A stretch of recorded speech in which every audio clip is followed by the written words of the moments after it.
Hello friends, कैसे हो? आशा करता हूँ सब अच्छे होंगे। घर पे अपने मम्मी पापा और अपने परिवार का अच्छी तरह से ख्याल रख रहे होंगे, क्योंकि कोरोना की वजह से हम सब अभी घर के अंदर ही हैं और बाहर मतलब कुछ लिमिटेड एक्टिविटीज़ के लिए ही बाहर जा सकते हैं। हर काम के लिए बाहर जाना अलाउ नहीं है, इसलिए प्लीज़ अपना और अपने परिवार का ध्यान रखिए। हाय गाइस, आप सभी का मैं द यूनियन एकेडमी पे बहुत बहुत स्वागत करता हूँ। जैसे कि आप सभी के डिमांड के आधार पे मैं केमिस्ट्री का एक नया सब्जेक्ट लेके आया हूँ। केमिस्ट्री जो हम चालू कर रहे हैं, अभी सुबह मैंने टेलीग्राम ग्रुप पे भी डाला था, तो बहुत सारे मतलब बंदों ने जवाब दिया, उस पर वोट किया उस पर, और उन्होंने सबसे ज़्यादा केमिस्ट्री की ही डिमांड करी। बायोलॉजी वाले भी हैं और सोशल साइंस वाले भी हैं, लेकिन सबसे ज़्यादा केमिस्ट्री के हैं। तो हम सबसे पहले केमिस्ट्री चालू कर देते हैं। इसके लिए आपको क्या करना पड़ेगा, हमारे टेलीग्राम इस टेलीग्राम ग्रुप पे ज्वाइन हो जाना, जिसका लिंक मैं भी डिस्क्रिप्शन में दे दूँगा। और अपने हमारे इस यूट्यूब चैनल को बिल्कुल सब्सक्राइब कर लेना, द यूनियन एकेडमी को, और बेल आइकन को प्रेस कर लेना, ताकि जो भी वीडियोज़ मैं बनाऊँ सबसे पहले आपके पास पहुँच सके। और ये सभी क्लासेस फिर से आपको आज मैं बता दूं कि ये बिल्कुल फ्री क्लासेस होने वाली, इसके लिए कोई पेमेंट नहीं देना पड़ेगा, इसलिए ज़्यादा से ज़्यादा लोग इसका लाभ सुनिश्चित करिए। ठीक है गाइस, अब इसके बारे में मैं आपको बता देता हूँ। हम केमिस्ट्री में एक पहला चैप्टर स्टार्ट करने जा रहे हैं, जिसका नाम है स्टेट्स ऑफ मैटर, पदार्थ की अवस्थाएँ, जिसमें पदार्थ की 5 अवस्थाओं के बारे में पता करेंगे। जिसमें हमारे पास एक होगी ठोस, द्रव, गैस और प्लाज्मा और बीएससी। इन तीनों के बारे में सबको पता होता है, लेकिन दो दो ऐसी स्टेट्स हैं, जैसे प्लाज्मा हुई, बीईसी हुई, इनके बारे में बहुत कम लोगों को पता होता है। हालांकि जिनको पता है बहुत अच्छी बात है, लेकिन जिनको नहीं पता है वो भी जान जाएंगे इसके बारे में। ठीक है फ्रेंड्स, आगे चलते हैं। हम इस चैप्टर में कौन कौन से टॉपिक कवर करेंगे इसके बारे में आपको बता दूँ। टॉपिक से एक तो द्रव, मैट्रिक और द्रव्य की अवस्था है, द्रव की भौतिक अवस्थाओं में परिवर्तन और द्रव्यों का रासायनिक वर्गीकरण। इसके अलावा हम ये भी पढ़ेंगे इस चैप्टर में कि मिश्रणीय घटकों का पृथक्करण कैसे किया जाता है। तो पहले चैप्टर की अगर हम थोड़ा सा ओवरव्यू लेना चाहें, तो द्रव्य स्टेट्स ऑफ मैटर में कल मैंने एक इंट्रोडक्शन पार्ट डाला था। इसका इंट्रोडक्शन पार्ट डाला था, उसमें भी मैंने आप सबको बताया था कि जो मैटर होता है ना, मैटर, इसकी स्मॉलेस्ट यूनिट क्या होती है, एटम होती है, जिसको हम क्या बोलते हैं, परमाणु बोलते हैं। स्मॉलेस्ट यूनिट होती है जिसको हम परमाणु बोलते हैं। और हम परमाणु से ही छोटे छोटे परमाणु मिलकर ही एटम का निर्माण करते हैं। और ये भी बताया था कल कि जो एटम होता है ना, एटम परमाणु की स्मॉलेस्ट, इसकी मैटर की स्मॉलेस्ट यूनिट है। और जो मैटर होता है ना, वो मैटर उसको बोलेंगे यूनिवर्स में ऐसी कोई भी चीज़, इस ब्रह्मांड में ऐसी कोई भी चीज़ जो मास और वॉल्यूम दोनों रखती हो, द्रव्यमान और आयतन जिसके पास दोनों चीज़ें विद्यमान हो, वो मैटर कहलाएगी। और वो हमेशा एटम परमाणुओं से मिलके बनी होगी। द्रव की अवस्थाओं की अगर बात करें नेक्स्ट, तो द्रव की अवस्थाओं में हमको पता है, हम 3 अवस्थाओं के बारे में मेन पढ़ने वाले हैं, ठोस, द्रव और गैस, जो हमारे एग्जाम में पूछी जाती है। और ये 2 अवस्थाएँ और होती है। जैसे नेचुरली अवस्थाओं की बात करें तो ठोस, द्रव, गैस और प्लाज्मा, ये 4 नेचुरली होती है। एक होती है BEC, Bose Einstein condense state, वो अवस्था होती है ना, वो नेचुरली हम नहीं प्राप्त कर सकते। और उसकी कोई भी मैटर होता है ना, उसकी भौतिक अवस्थाओं में परिवर्तन करेंगे हम, जैसे उसके ताप और दाब आदि में परिवर्तन करके ही उस अवस्था को प्राप्त किया जा सकता है। ऐसे उस अवस्था को हम प्राप्त नहीं कर सकते। इसलिए नेचुरली तो 4 अवस्थाएँ हमारे पास है। और एक होती है जो हम फिजिकली हम अपने माध्यम से अपनी सिचुएशन के अकॉर्डिंग, परिस्थिति के अनुसार उन्हें किसी भी मैटर को ढाल के प्राप्त कर सकते हैं। वो बहुत ही कम टेम्परेचर पे प्राप्त की जा सकती है, एब्सोल्यूट 0 केल्विन पे प्राप्त की जाती है बीईसी को, बोस आइंस्टाइन कंस्टेंट को। हालांकि आपको मैं बता दूं कि ये टेम्परेचर अचीव करना बहुत ही इम्पॉसिबल है, इसलिए हम इसको आइडियली मानते हैं कि एब्सोल्यूट 0 टेम्परेचर प्राप्त करना बहुत मुश्किल हो जाता है। उस पर पदार्थ का मैटर होता है ना, उसमें जो भी मॉलिक्यूल होता है ना, उसका मूवमेंट रुक जाता है। श्यांता होती है ना, श्यांता, विस्कोसिटी जिसको हम बोलते हैं। सॉलिड पदार्थ की श्यांता हम ऐसे सोचते होंगे कि सॉलिड होता है ना, उसकी ठोस पदार्थ होता है ना, उसकी श्यांता 0 होती है, लेकिन उसके मॉलिक्यूल्स आपस में गति करते रहते हैं अंदर। हालांकि बॉन्डिंग होती है, लेकिन उनका आपस में इंटरेक्शन चलता रहता है। जबकि अगर मैं इसकी बात करूँ, आपके पास इसकी बोस आइंस्टाइन कंडेंस्ड स्टेट में श्यांता बिल्कुल, एटम्स का मूवमेंट एकदम से रुक जाता है, बिल्कुल 0 हो जाता है। तो श्यांता इस कंडीशन में 0 हो जाती है। तो ऐसा अचीव करना पॉसिबल नहीं है, लेकिन फिर भी हम पढ़ते हैं इसको, आइडली कंडीशन है ये। नेक्स्ट बात करते हैं हम द्रव की भौतिक अवस्थाओं में परिवर्तन की बात करते हैं। द्रव की भौतिक अवस्थाओं में परिवर्तन, देखो दो वर्ड्स होते हैं, एक भौतिक होते हैं, एक तो भौतिक वर्ड होता है और एक होता है रासायनिक। मैंने कल भी आपको इंट्रोडक्शन पार्ट में बताया था कि भौतिक और रासायनिक में अंतर क्या है। देखो फ्रेंड्स, हम अगर मीनिंग समझ जाएंगे ना, मीनिंग मतलब जैसे भौतिक का मतलब क्या होता है और रासायनिक का मतलब क्या होता है, मतलब अगर वर्ड्स के बारे में हम आसानी से समझ जाएंगे ना, तो हम आगे फिर उसको रटने की ज़रूरत नहीं पड़ेगी। अगर कोई भी वर्ड आता है ना, तो हम उसके बारे में आसानी से समझ सकते हैं। कल मैंने एक एग्जाम्पल लेके बताया था आपको, भाई जैसे नाइट्रोजन और हाइड्रोजन मिलके 2NH3 अमोनिया का निर्माण करते हैं। इसमें नाइट्रोजन और हाइड्रोजन का जो फिक्स रेशियो है ना, वो मिलकर अमोनिया का निर्माण करता है। इसमें हम नाइट्रोजन और हाइड्रोजन को सेपरेट नहीं कर सकते हैं फिजिकली, क्योंकि केमिकल बॉन्डिंग के द्वारा, मतलब केमिकल रिएक्शंस के द्वारा ही नहीं बनाया गया है, इसलिए इनको सेपरेट नहीं कर सकते हम। और इन नाइट्रोजन और हाइड्रोजन का जो फिक्स प्रोपोर्शन होता है, जो हमेशा रेशियो होता है ना, वो मतलब मास ऑफ कंजर्वेशन इसमें लागू होता है। मतलब मास ऑफ कंजर्वेशन का मतलब ये हुआ कि इसमें नाइट्रोजन और हाइड्रोजन का जितना मास अभिकारक में क्रिया करता है ना, उतना ही प्रोडक्ट में हमें मिलता है कि मास को ना तो नष्ट किया जा सकता है और ना ही व्युत्पन्न किया जा सकता है। हमेशा इस रिएक्शन में मास कंजर्व रहता है, संरक्षित रहता है। ये हम एटॉमिक स्ट्रक्चर में डिटेल से पढ़ेंगे, ठीक है फ्रेंड्स। दूसरी हम बात करें केमिकल मतलब भौतिक परिवर्तन की बात करें, रासायनिक परिवर्तन की बात करें, भौतिक परिवर्तन की अगर बात करें, तो इसमें कोई भी मैटर ऐसा हुआ जिसके केमिकल कंपोजिशन को हम सेपरेट कर सकते हैं। जैसे मैंने एग्जांपल के तौर पे मैंने बताया आपको कि जो पानी और जो नमक का घोल है ना, पानी और नमक का घोल, इन दोनों को मैं अगर मिला दूँ आपस में, क्योंकि इनका एक फिक्स्ड कंपोजिशन भी नहीं होता है। जैसे पानी में मैं अगर चीनी मिलाता जाऊँ, चीनी तब तक घुलती रहेगी जब तक उसकी सेचुरेटेड अवस्था, संतृप्त अवस्था नहीं मिल जाए। जब तक चीनी उसमें घुलना बंद नहीं हो जाए पानी में, तब तक वो चीनी घुलती रहती है। तो उसका कोई फिक्स्ड प्रोपोर्शन या फिक्स्ड कोई रेशियो नहीं है, कंपोजिशन फिक्स नहीं है। हम मतलब उसकी सेचुरेटेड जो स्टेट आती है ना, तब तक हम उसमें चीनी मिला सकते हैं और बाद में उसको डिकम्पोज करके हम पानी और नमक होता है ना, उसको सेपरेट भी कर सकते हैं। इसलिए ये भौतिक परिवर्तन होता है जो हम अपने माध्यम से, मतलब अपनी परिस्थितियों के हिसाब से उसको चेंज कर सकते हैं। अगर द्रव्यों का रासायनिक वर्गीकरण की बात करें, अगर इसमें भौतिक अवस्थाओं में परिवर्तन में, जैसे एग्जाम्पल के तौर पे हम अगर लेना चाहिए, भौतिक परिवर्तन में एग्जाम्पल के तौर पे लेना चाहिए, तो आपको पता होगा कि भौतिक अवस्थाओं में परिवर्तन किन किन से हो सकता है। जैसे एक होता है गलन, जिसको हम मेल्टिंग बोलते हैं, ठोस का द्रव में बदलना गलन कहलाता है। दूसरा अगर मैं बात करूँ वाष्पीकरण मतलब वेपराइजेशन। अगर मैं द्रव को मतलब गैस में बदल दूँ तो वाष्पीकरण हो जाएगा। और इसके अलावा दूसरी चीज़ की बात करूँ मैं, जैसे मैं बात करूँ सब्लिमेशन जिसको हम ऊर्ध्वपातन बोलते हैं। ऊर्ध्वपातन की बात करें तो ऊर्ध्वपातन में क्या होता है कि जो ठोस होता है ना, ऊर्ध्वपातन में क्या होता है, ठोस है ना, डायरेक्ट लिक्विड में बदले बिना ही गैस में परिवर्तित हो जाता है, उसको सब्लिमेशन बोलते हैं। इसी प्रकार अगर हम बात करें और भी बहुत सारी, जैसे फ्रीजिंग में क्या होता है, फ्रीजिंग में जो सॉलिड होता है ना, मतलब लिक्विड होता है ना, वो बिल्कुल सॉलिड में कन्वर्ट हो जाता है, जम जाता है। जैसे बर्फ़ जमाई होगी ना अपने घर पे आपने, तो इस प्रकार से उसको फ्रीजिंग बोलते हैं। ऐसे विभिन्न मतलब 6 प्रकार के ये हमारी भौतिक अवस्थाओं में परिवर्तन है, जो हम टॉपिक में हम आगे डिटेल से पढ़ेंगे। अभी मैं आपको एक ओवरव्यू दे रहा हूँ कि हम पढ़ने क्या जा रहे हैं। उसके बाद में अगर मैं बात करूँ द्रव्यों का रासायनिक वर्गीकरण की बात करूँ, रासायनिक वर्गीकरण की जहाँ पे मैं बात करूँ, तो रासायनिक में आपको मैंने पहले भी बता दिया था कि ऐसे परिवर्तन जिसको हम फिजिकली मेंटेन नहीं कर सकते। इसका मतलब उनको एक केमिकल रिएक्शन के द्वारा जो भी परमाणु, मॉलिक्यूल या कंपाउंड आपस में मिलकर रिएक्शन करते हैं, तो उसमें जो प्रॉपर एक बॉन्ड बनता है, जिस हम अपने फिजिकली सेपरेट नहीं कर सकते हैं उनको। और अगर हम रासायनिक वर्गीकरण की बात करूँ, तो रासायनिक वर्गीकरण में 2 चीज़ें होती है रासायनिक वर्गीकरण। एक तो होता है हमारे पास होता है एक तो मॉलिक्यूल जिसको हम कंपाउंड बोलते हैं, मतलब जो द्रव्य मैटर होता है ना, इसमें उसको 2 भागों में बांटा जा सकता है। जैसे मैं आपको बताऊं, जो द्रव्य होता है ना मैटर, इसको 2 चीज़ों में बांटते हैं हम। 2 चीज़ों में कौन होता है, एक तो पदार्थ होता है जिसको हम सब्सटेंस बोलते हैं, और एक होता है मिश्रण जिसको हम मिक्सचर बोलते हैं। द्रव्य को 2 चीज़ों में बांटते हैं, पदार्थ और मिश्रण। हम मिश्रण को फिजिकली सेपरेट कर सकते हैं, जैसे समांगी मिश्रण हुआ, विसमांगी मिश्रण हुआ, इन चीज़ों को हम सेपरेट कर सकते हैं अलग से। समांगी मिश्रण की बात करते हैं तब तो इनको सेपरेट हो सकता है आराम से इनमें। अगर पदार्थों में मैं बात करूँ, तो पदार्थ के बारे में एक एडिशनल चीज़ आपको याद ये रख लेनी है कि जो पदार्थ है ना,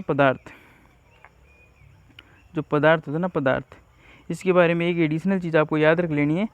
पदार्थ में हमेशा ये ध्यान रखना है कि कंपोजिशन इसमें फिक्स रेशियो में मिलाया जाता है, और फिक्स रेशियो में कंपोजिशन मिलाया जाता है मतलब जो कंपोजिशन होता है ना वो फिक्स होता है इसमें, फिक्स्ड, और उसको फिजिकली हम इसको सेपरेट भी नहीं कर सकते हैं। जबकि अगर मैं बात करूँ किसकी, अगर मैं बात करूँ मिश्रण की, अगर मिक्सचर की बात करूँ मैं मिश्रण की, अब मिश्रण में आप सबसे इम्पोर्टेंट आपके एग्जाम में बहुत सारे क्वेश्चन मिश्रण से पूछे जाते हैं। एक आता है इसमें समांगी मिश्रण, एक होता है विषमांगी मिश्रण। अब विषमांगी मिश्रण का तो आपको बहुत सारे क्वेश्चन मतलब देखने को मिले होंगे एग्जाम में। इसका जो कोलाइडल होता है, जो मतलब सस्पेंशन होता है, कोलाइडल और मतलब निलंबन, ये विलेन जो हम आपने पढ़े हैं, मतलब पूछा जाता है एग्जाम्पल, फॉर्म किसका उदाहरण है, पायस किसका उदाहरण है, सोल किसका है, मतलब ये चीज़ें बहुत सारी पूछी जाती है। इसको हम डिटेल में डिस्कशन करेंगे। विषमांगी मिश्रण जो एग्जाम में हर बार पूछा जाता है आपके इस बार। और दूसरी बात है ना, मिश्रण के बारे में आपको ध्यान रखना है कि जो मिश्रण को होता है ना, मिश्रण को इसका कोई फिक्स कंपोजिशन नहीं होता है। जिससे मैंने आपको पहले ही बताया था कि पानी के अंदर नमक कितना भी घोलो या चीनी कितनी भी घोलो, घुलता जाएगा तब तक उसकी सैचुरेटेड कंडीशन नहीं आ जाए, संतृप्त अवस्था नहीं आ जाए, तब तक वो घुलता रहेगा, वह बिल्कुल रुकेगा नहीं। इसी प्रकार से इन दोनों इन मतलब इसमें सेपरेट पढ़ेंगे इसको, द्रव्यों का रासायनिक वर्गीकरण में समांगी विषमांगी मिश्रण है। अब विलयन की बात करें तो विलयन में भी दो प्रकार के विलयन, हमारे 3 प्रकार के विलयन होते हैं, जैसे ठोस विलयन हुआ, द्रव विलयन हुआ, गैसीय विलयन हुआ। इसी प्रकार जब से पदार्थ में भी अगर हम बात करें, जो पदार्थ है ना, पदार्थ पहले वाला जो वर्गीकरण किया था उसमें पदार्थ में भी 2 चीज़ें होती है, एक तत्व होता है, एक एलिमेंट, मतलब एक तो तत्व होता है, एक यौगिक होता है, कंपाउंड जिसको हम बोलते हैं।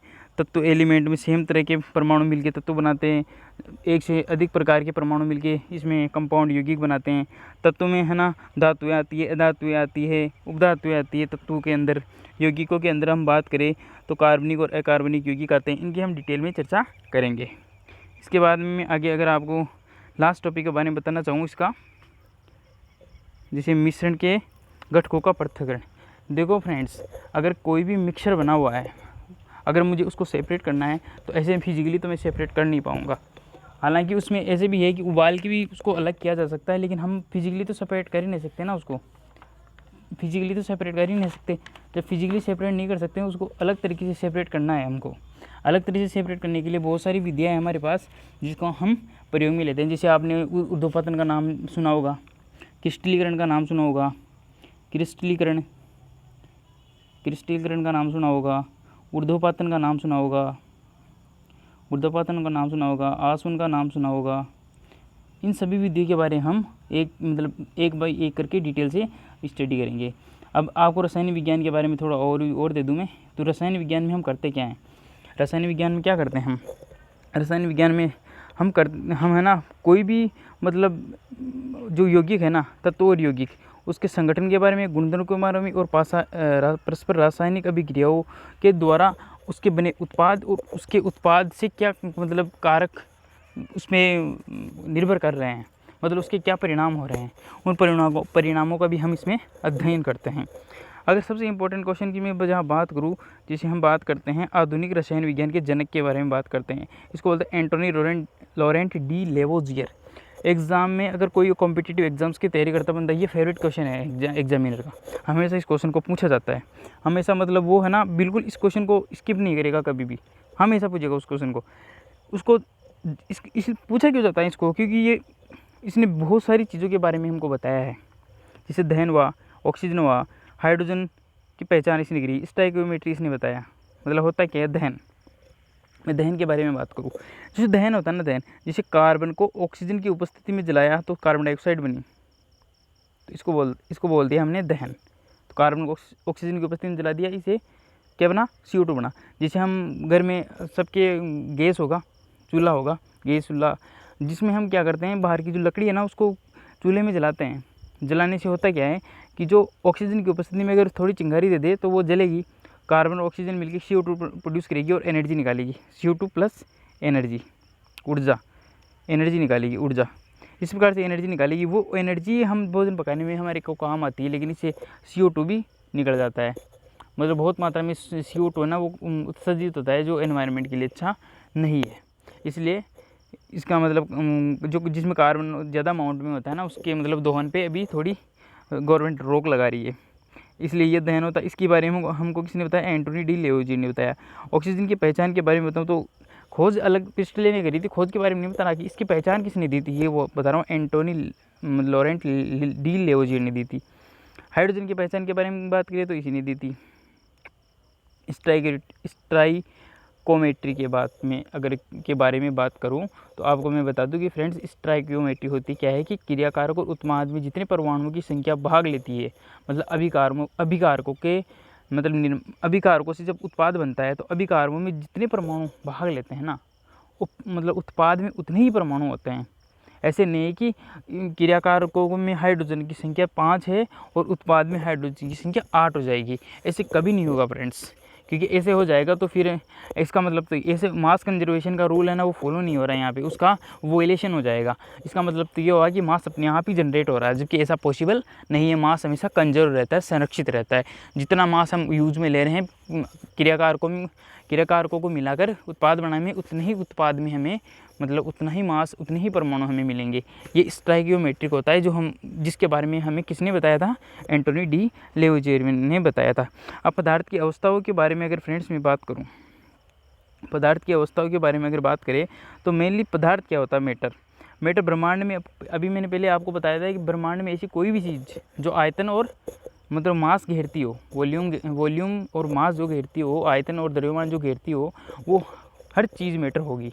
अब मैटर के बारे में, जैसे आपके घरों में फुटबॉल रखी होगी, सबके घरों में फुटबॉल होगी, जो खेलने के बाद सुबह शाम को अगर फुटबॉल को अगर रखोगे किसी कमरे में, तो वो कोई स्थान मतलब जिस कोने में रखोगे कुछ स्थान तो घेरेगी ना, वो उसका वॉल्यूम हो जाएगा, वॉल्यूम ऑक्यूपाई कर रही है। और उसके अंदर जो चीज़ भरी हुई है, मास मतलब केजी या ग्राम जितना भी है उसमें, वो उसका द्रव्यमान हो जाएगा। इसलिए वो कुछ स्थान घेरी है, उसका मास भी है, कुछ वॉल्यूम भी है, इसलिए वो मैटर होगी हमेशा।